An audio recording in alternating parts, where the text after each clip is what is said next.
रहे हैं राष्ट्रपति बाइडेन और पीएम नेतन्याहू की मुलाकात। And in the two American carrier battle groups that you sent to the region to back up those words with action. But above all, Mr. President, the world sees that support and the moral clarity that you have demonstrated from the moment Israel was attacked. You've rightly drawn a clear line between the forces of civilization and the forces of barbarism. You describe what Hamas did as sheer evil. It is exactly that. Hamas murdered children in front of their parents and parents in front of their children. They burnt people alive. They raped and murdered women. They beheaded soldiers. They searched for the secret hiding places where parents hid their children. And just imagine, Mr. President, the fear and the panic of those little children in their last moments as the monsters found out their hiding places. Hamas kidnapped women, children, elderly, Holocaust survivors. I know you share our outrage on this, and I know you share our determination to bring these people back. On October 7th, Hamas murdered 1,400 Israelis, maybe more. This is in a country of fewer than 10 million people. This would be equivalent to over 50,000 Americans murdered in a single day. That's 29 9/11s. That is why October 7th is another day that will live in infamy. Mr. President, you rightly said that Hamas is worse than ISIS. The German Chancellor, who visited here yesterday, said that Hamas were the new Nazis. You're both right.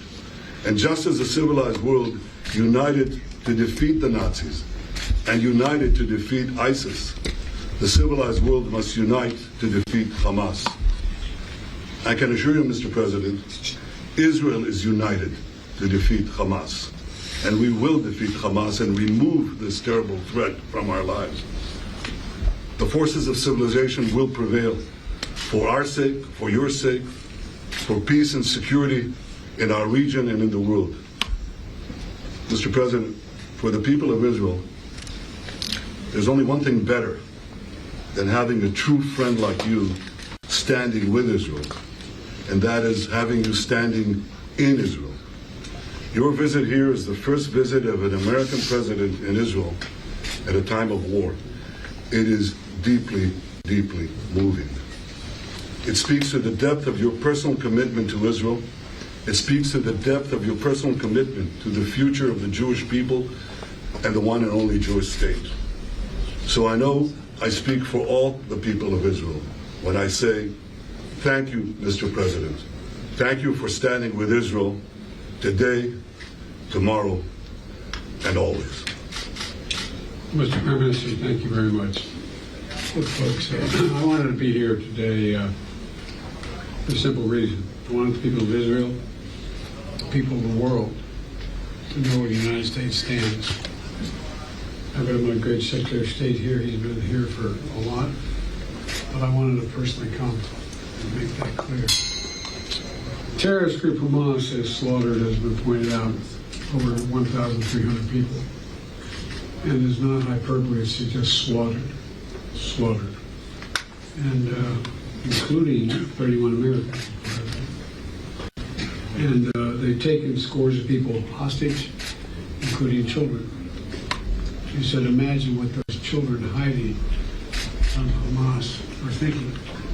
It's beyond my comprehension to be able to imagine what they're thinking. Beyond my comprehension. They're committed evils that, atrocities that make ISIS look somewhat more rational. You know, Americans are agreeing with you. They really are. And Americans are worried. Americans are worried because they know this is not an easy field to navigate what you have to do. But the fact is that Israel, as they respond to these attacks, seems to me that they have to continue to ensure that you have what you need to defend yourselves And we're going to make sure that occurs, as you know. And we have to also bear in mind that Hamas does not represent all the Palestinian people, and has brought them only suffering. You know, years ago, I asked the Secretary of State when he and I were working in the Senate to write something to a man.